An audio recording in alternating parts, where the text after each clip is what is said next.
Olá, eu sou Sara Fonseca, sou psicóloga e trabalhadora do SUS, e tenho pautado a minha trajetória em construir redes de cuidado e, por que não dizer, redes de produção de cidadania. E por esse motivo fico muito honrada em ter recebido esse convite para contribuir com esse curso, porque entendo, como bem estudou nosso amigo Marcelo Pedra, que é preciso que a gente construa competências para lidar com essa população, de articulação de uma rede muito ampla, muito maior, inclusive, que a saúde, a assistência social, né, mas que abarque a educação, cultura, lazer. Mas hoje a minha encomenda falar um pouco sobre os sistemas de saúde e de assistência, e ainda assim eu não me pretendo dar conta da totalidade, da complexidade desses sistemas, né? São sistemas muito complexos e que se pretendem lidar com problemáticas muito complexas também. Então, a intenção aqui é poder provocar um pouco vocês para fazer essa articulação, essa construção de rede de cuidado compartilhado. Bom, eu inicio fazendo uma breve caracterização que justifica, inclusive, a importância de, cuidando da população em situação de rua, articular os diversos sistemas, né? Eu trago alguns pontos aqui que eu julgo importantes do último censo sobre a população em situação de rua, que data lá de 2008, então a gente sabe que está muito defasado, sobretudo se a gente olhar para a conjuntura atual e perceber todos os agravamentos, né, as vulnerabilidades que estão colocadas para a população pobre desse país, né, os muitos retrocessos nas políticas públicas de saúde, de assistência, né, a extinção do Bolsa Família, o retorno do Brasil ao mapa da fome, né? Então, inclusive sobre esse tema da fome, esse estudo já apontava que um grupo específico dentro da população em situação de rua, ou seja, os pedintes, dentre os pedintes, 31,1% não conseguia fazer sequer uma refeição diária, né? Esse é um dado muito preocupante. 32,5% utilizavam a rua como principal lugar para banho e necessidades fisiológicas. A gente sabe que esse é um aspecto, que a higiene é um aspecto que determina as condições de saúde, né? Esse estudo já apontava também índices consideravelmente superiores, né, se comparado à população geral, né, de tuberculose, HIV/AIDS, uso prejudicial de álcool e outras drogas, né? A maioria não era atingida ainda pela cobertura dos programas governamentais, né? 88,5% afirmou não receber qualquer benefício dos órgãos governamentais, né? Entre os benefícios recebidos se destacaram a aposentadoria, 3,2%, o programa Bolsa Família, 2,3%, e o benefício de prestação continuada. Um outro ponto que eu julgo extremamente importante para a gente pensar a caracterização dessa população e as perspectivas de melhoria de vida que esse público tem são o grau de escolaridade, né? É o grau de escolaridade. Então, a gente chama atenção para dois pontos aí, né? As pessoas que nunca estudaram, muita gente na rua que nunca estudou, muita gente com o primeiro grau incompleto, muita gente também com primeiro grau, apenas com primeiro grau completo, né? E muita gente que sequer lembra, que não se habilita a poder dizer sobre a sua formação escolar. Isso nos chama a atenção no sentido de que a ampla maioria dessa população não está credenciada para ocupar as funções formais, né, no mercado formal de trabalho. Então, pouca mobilidade social é possível para essa população, né, se a gente não levar em consideração a educação. Então, ainda que eu não esteja falando sobre sistema de educação, né, eu estou falando de sistema de assistência e de saúde, que devem estar muito em diálogo com o sistema de educação. Ele é quem consegue aí produzir alguma mobilidade de classe para essas pessoas, enfim, de condições de vida. Então, a ampla maioria da população que está em situação de rua tem pouca condição de ocupar outros lugares, né? Tem poucas oportunidades.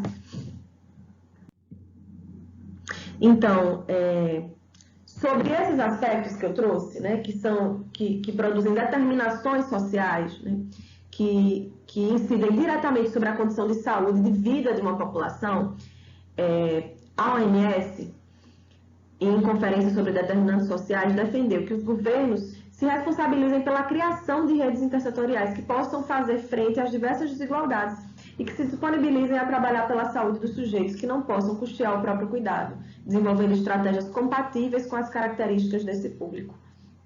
Então, aí a OMS aponta a necessidade, então, de, avaliando as vulnerabilidades de cada público, conseguir produzir redes de cuidado, redes intersetoriais de cuidado, né, para dar respostas a essas condições.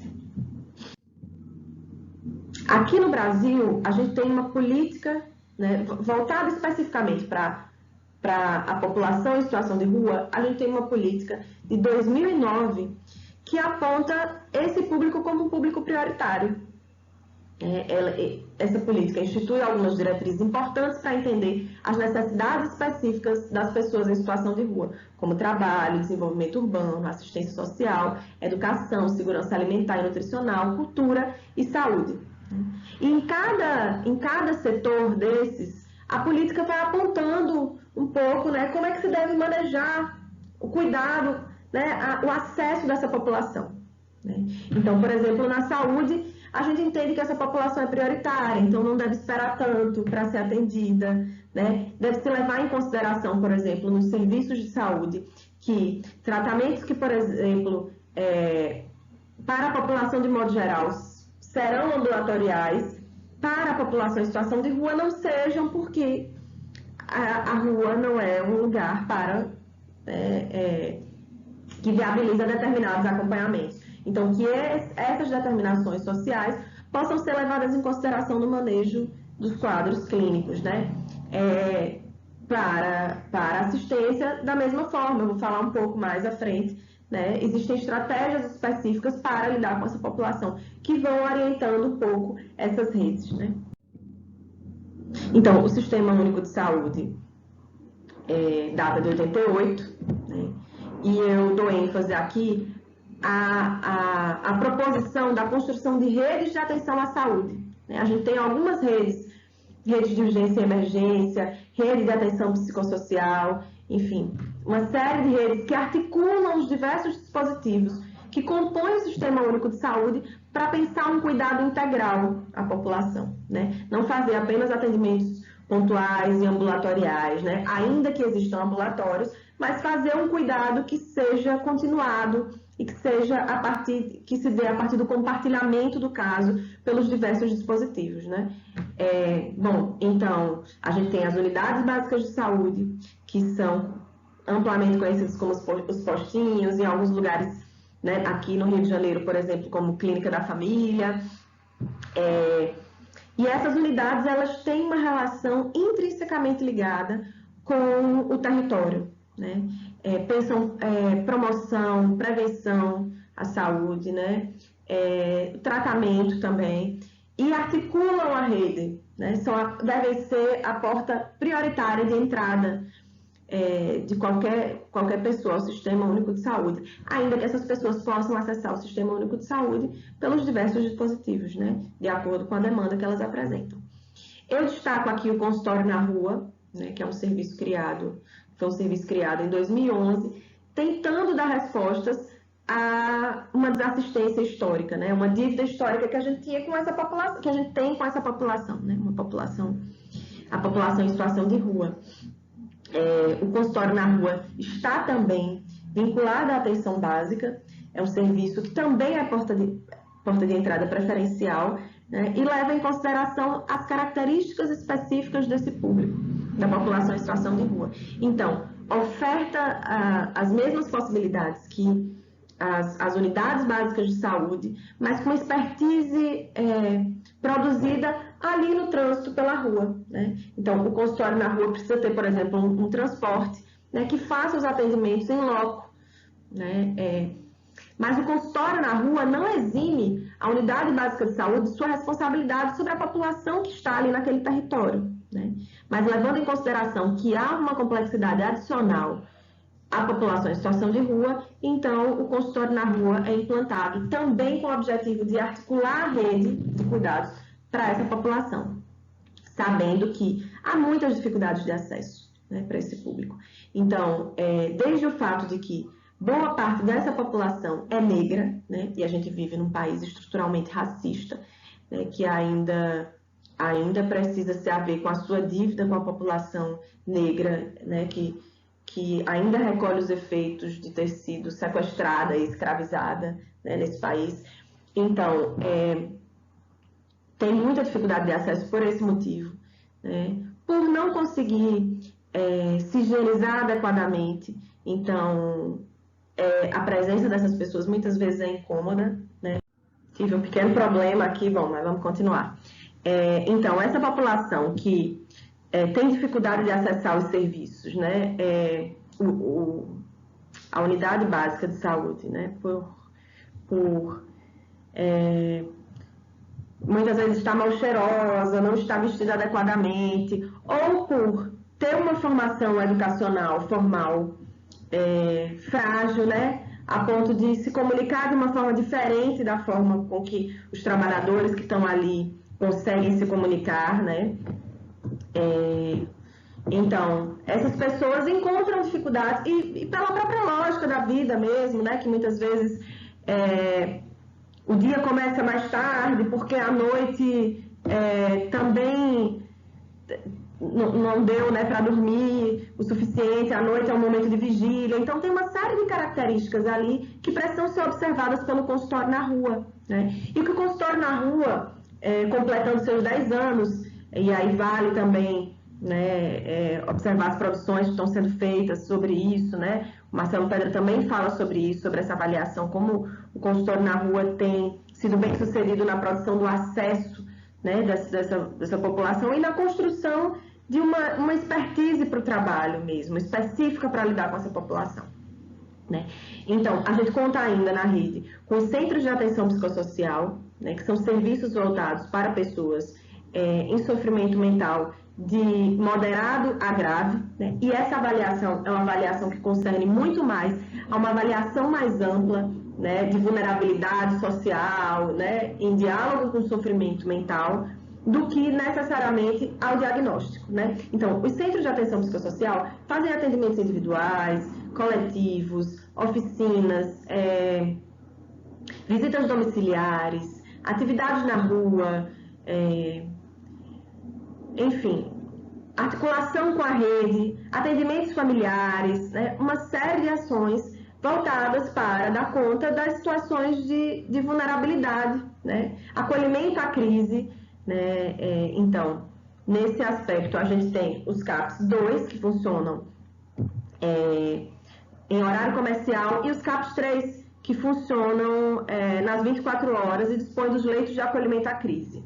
A crise também, né, a crise nesse contexto, também não pode ser avaliada apenas a partir de sintomas produtivos, delírios, alucinações, agitação psicomotora, desorientação, né, desorganização, enfim.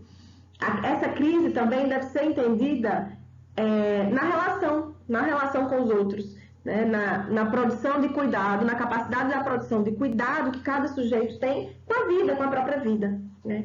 Então, nesse contexto dos CAPs, a gente tem ainda os CAPs ADs, né? Os CAPs para pessoas que fazem uso prejudicial de álcool e outras drogas, que dispõem também dessas atividades, né, com uma expertise mais voltada para as questões que atravessam o uso prejudicial de álcool e outras drogas, a violência, o uso abusivo, enfim, as situações de abstinência, que são gravíssimas também, né, que a gente precisa cuidar delas com muita atenção, e inserem aí no seu contexto também os redutores de danos, que são pessoas que estão mais voltadas para as cenas de uso, para o cuidado de redução de danos em espaços de difícil acesso para os profissionais de saúde de modo geral. Não são só eles que devem ir, né, a esses espaços, todos os profissionais dessas equipes devem permear esses espaços, porque é ali que estão as pessoas que mais precisam, as pessoas que sequer chegam às unidades, né, de saúde.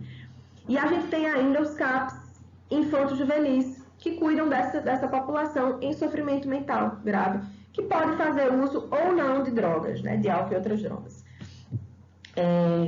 Ainda no âmbito da saúde mental, mas um diálogo ainda maior com o território, estão situados os centros de convivência. Os centros de convivência têm uma relação com a arte, com a cultura, com a prestação de serviços para a população de modo geral, não só a população que está em sofrimento mental, muito importante, porque ela faz com que o trabalho que os CAPs produzem de tirar as pessoas do manicômio e colocá-las na cidade, dar acesso à cidade, né? A gente entende que os manicômios são lugares que produzem grande heterogeneia, violação de direito, enfim, a gente não... É um modelo ultrapassado, né? Os CAPs funcionam no sentido de substituir os manicômios e os centros de convivência também. Então, os centros de convivência produzem uma relação ali com aquelas pessoas, né, que historicamente estiveram muito vinculadas ao hospital psiquiátrico, com a comunidade. Então, oferta oficinas, atividades de cultura, lazer, para a população de modo geral, né, incluindo a população em sofrimento mental. As unidades de acolhimento também são serviços desculpem, voltados para crises relativas ao morar, né? Ao território, enfim. Então, são moradias transitórias que, por exemplo, os CAPs podem receber pessoas, a orientação é que eles recebam pessoas até 15 dias nos seus leitos de acolhimento. As unidades de acolhimento podem ficar, né? A orientação é que essas pessoas fiquem até 6 meses, cuidando de questões, por exemplo, e essas unidades estão vinculadas aos CAPs ADs, né? E cuidam de questões, por exemplo, como a violência, né? Que colocam em crise ali a permanência do usuário no território, né? Conflitos familiares, a necessidade de produzir uma habilidade ali para cuidar do âmbito doméstico. E a isso tudo, as unidades de acolhimento dão resposta. Então, as unidades de acolhimento se situam um pouco entre a saúde e a assistência, ainda que estejam vinculadas ao sistema de saúde. Né? Os ambulatórios ofertam atendimentos mais pontuais, especializados. As unidades de pronto acolhimento atendem de pronto, como o nome já diz, né? Situações de urgência, de modo geral, né? Tanto do corpo quanto psíquicas, né? Os hospitais gerais recebem infinidade de demandas, né, mais urgentes, mas também demandas eletivas, né? Cirurgias, enfim, e a recuperação de pessoas que passaram por essas situações. Todos esses dispositivos devem ser acionados em rede. É preciso que se faça uma costura para uma responsabilização conjunta, uma corresponsabilização dos atores que compõem a rede, né? Mas também de uma responsabilização dos sujeitos que acessam essa rede, né? E a produção de uma cidadania, né? Da compreensão da rede como um direito. Bom, eu trouxe aqui essa pesquisa que aponta, realizada inclusive em Minas Gerais, né? Que aponta em 2020 por onde essas pessoas, as pessoas em situação de rua, passavam no acesso à rede de saúde. Menciona, inclusive, o Centro POP, né, que é um serviço da assistência especializado para a população em situação de rua. O Centro POP, os albergues, né, como facilitadores do acesso a essa rede, né, e o consultório na rua. Então, aponta os serviços mais acessados, como os serviços de urgência, emergência, os hospitais, pronto-socorro, né, unidades de pronto atendimento, e, em seguida, né, os centros de atenção psicossocial, os CAPs, né, e os CAPs ADs. Os menos acessados ainda são a atenção básica, né, a unidade básica de saúde, né, mas eles aí dividem, então, o consultório na rua como algo diferente disso, né, um facilitador de acesso, um serviço que é mais acessado por essa população. Né. Então, ainda pensando nas respostas que precisam ser dadas, né, as iniquidades, então, que produzem determinações sociais do adoecimento, né, e aí eu trago uma definição também da OMS, né, dizendo que as iniquidades em saúde são um problema em todos os países e refletem não só as disparidades de renda e riqueza, como também as diferenças nas oportunidades dadas aos indivíduos com base em fatores como etnia, raça, classe, gênero, nível educacional, deficiências, orientação sexual e localização geográfica. Né? Um pouco do que eu já vinha apontando aqui, e para dar respostas a essas situações, é importante também fazer uma articulação com a assistência, né? Agir sobre essas iniquidades. Então, o Sistema Único de Saúde, né, de 2004, definiu propostas para a resolução das necessidades ligadas a situações de extrema pobreza, incluindo a garantia de direitos, o acesso a serviços assistenciais, a reconstrução de vínculos sociais e projetos de vida para pessoas em situação de rua e sua inserção em serviços de acolhimentos e repúblicas, né? O sistema de assistência, ele também é organizado de uma forma hierárquica, né? E aí vai pensando, assim como a saúde, né, que pensa prevenção, promoção, vai pensando também respostas de acordo com a gravidade e as especificidades, né? É um sistema que é implantado tendo como exemplo o Sistema Único de Saúde.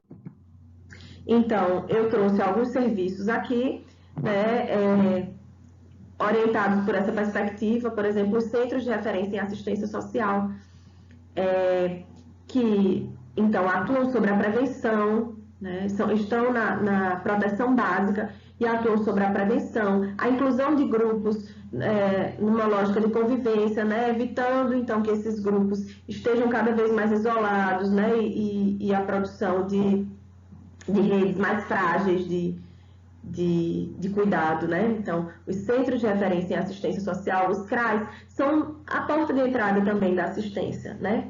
Os Centros de Referência especializados em assistência social são o ponto seguinte, eles já atuam a partir da violação de direitos, né?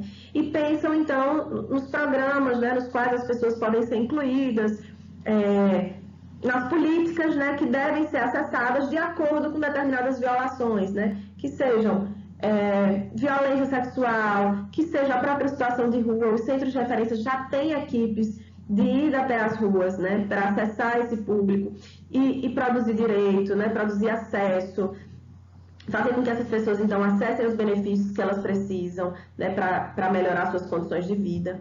Os centros POP já são serviços especializados à população em situação de rua, né? Já pressupõe, então, que um dos direitos violados é o direito ao morar, né?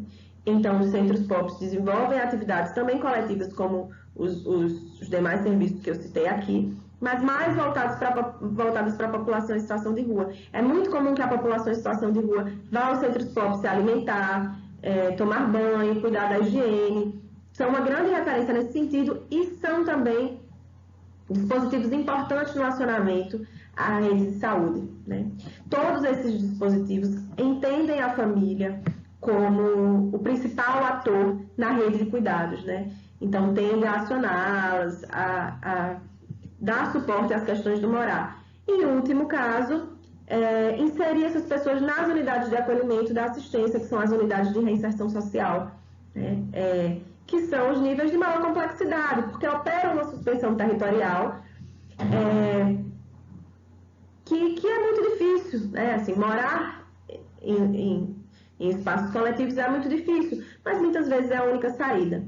A gente ainda tem muitas dificuldades na produção desses serviços, né? Os usuários muitas vezes não querem estar lá, né? Porque a gente já tem experiências exitosas nas unidades de reinserção social, nos abrigos, né? Como a gente chama.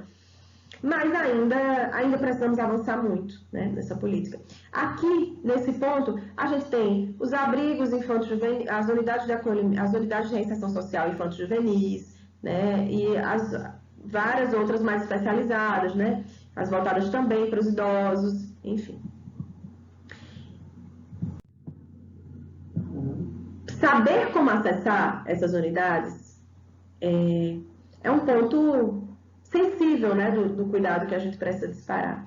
E a gente precisa entender, então, que nível de complexidade a gente aciona, tanto da saúde quanto da assistência, entendendo, atento às vulnerabilidades e às potencialidades, né? A rua não tem só déficits, né? Tem a produção de muito cuidado também, tem a produção de uma rede importante que deve ser valorizada, que deve ser acionada. Macerata aponta a vulnerabilidade como um termo importante, né? Tratando sobre o risco em saúde, ele fala, né? Ele argumenta a favor da substituição do conceito, por exemplo, de risco, e mesmo de população de risco, por vulnerabilidade, pois essa favorece o entendimento de que situações vivenciadas por determinadas pessoas não são intrinsecamente ligadas a elas, ou que são apenas de sua responsabilidade. Ainda que elas sejam responsáveis, elas não são as únicas responsáveis por suas situações de vulnerabilidade. E então, o Estado, sendo responsável, precisa entender quais são os fatores que vulnerabilizam essa população, né? Para além do que é inerente a elas, né? Claro, nascer mulher no Brasil é um aspecto que vulnerabiliza mais os seres humanos, né? Nós estamos mais propensas a violências sexuais, né? A um acesso no mercado de trabalho mais frágil, né? Enfim, uma série de questões como ser gay, lésbica, transexual, né, que tem uma expectativa de vida muito reduzida, enfim. E tem alguns outros aspectos que agem sobre esses fatos, né, que então são vulnerabilidades que nos dizem muito respeito, né? A gente precisa, então, no acionamento a essas redes, produzir mudanças importantes na sociedade, né, para que as pessoas tenham espaço, para que as pessoas tenham possibilidade de vida nessa sociedade, né? Então, a partir dessa percepção de vulnerabilidade, como é que então a gente pensa saídas que possam dar respostas ao tempo e à hora de determinada situação, mas que também se desdobre em alternativas, em saídas longitudinais para questões complexas, né? Compreender a vulnerabilidade de forma ampla é se responsabilizar por saídas amplas e saídas que não são simples, né?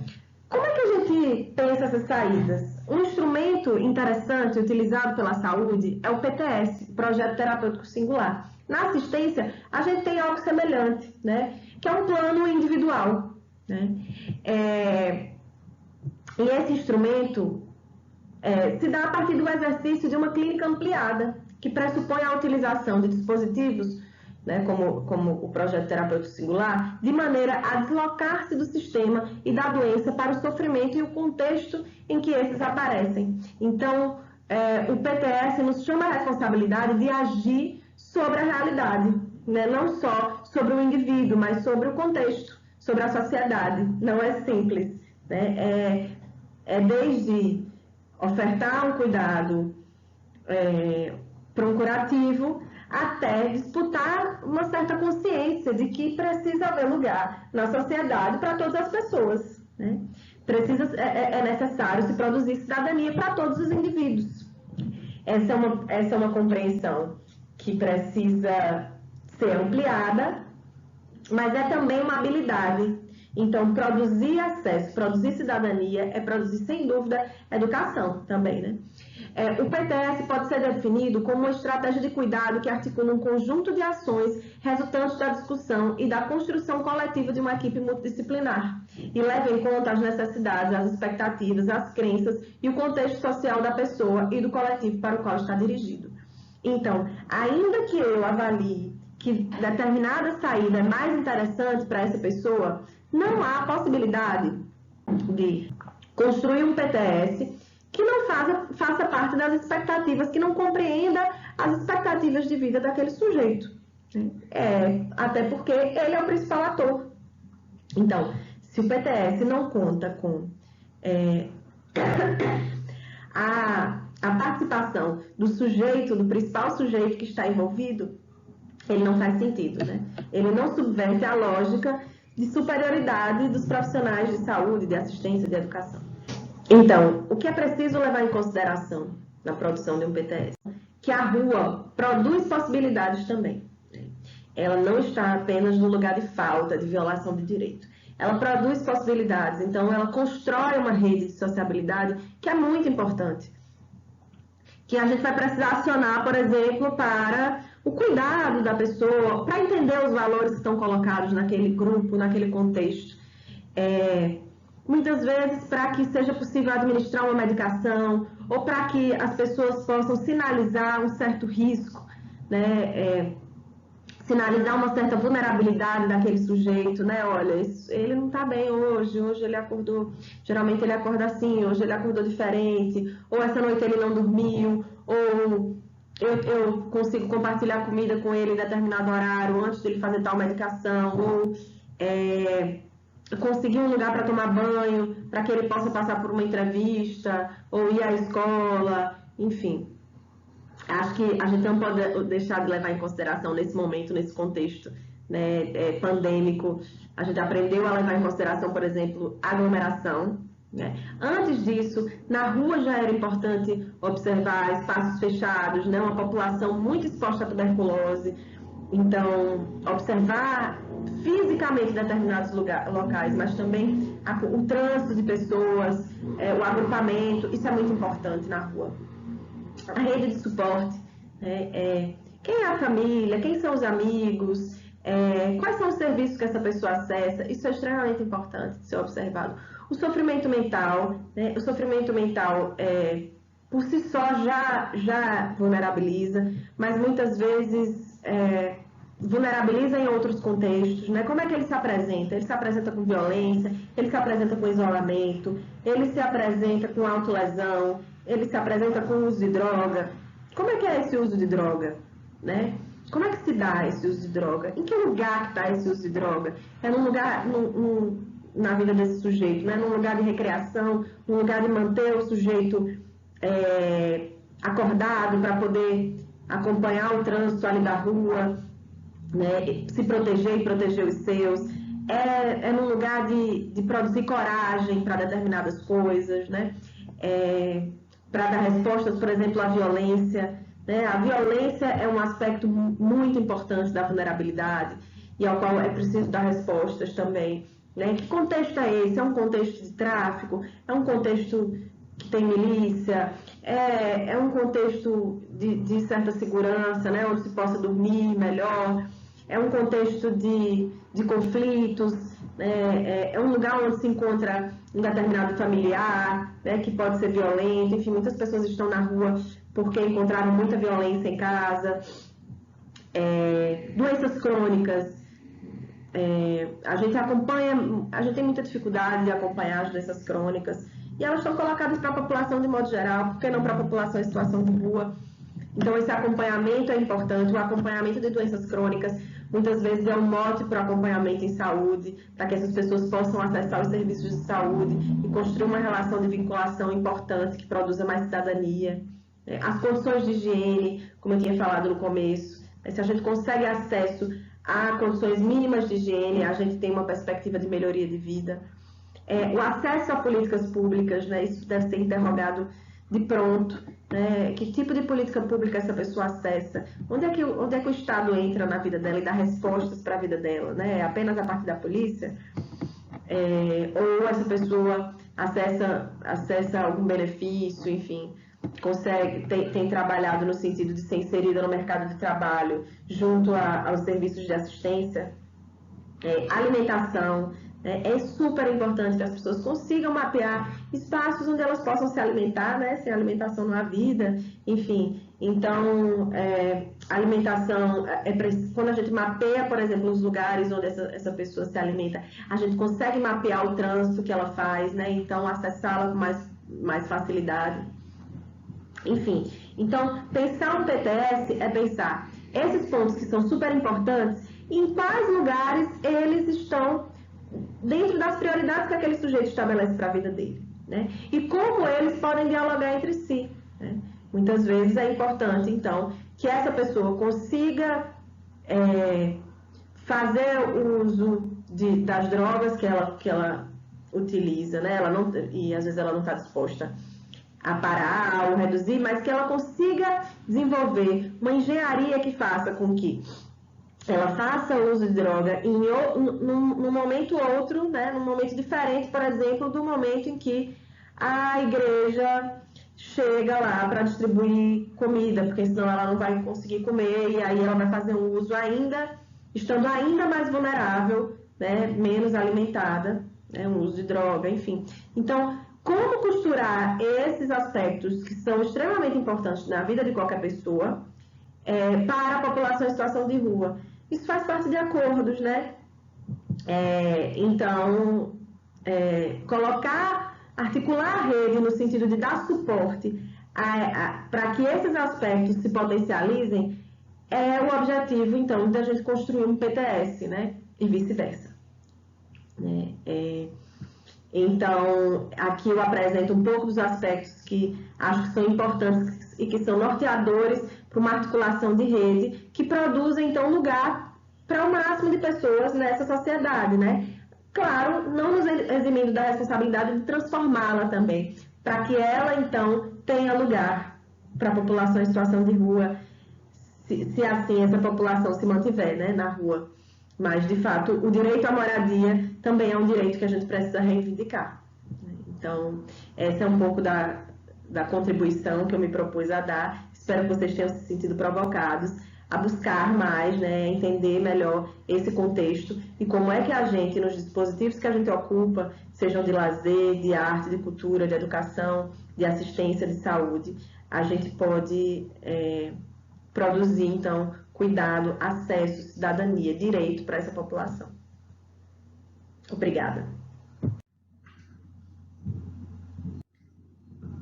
Trouxe algumas referências que vão estar sendo disponibilizadas para vocês em seguida.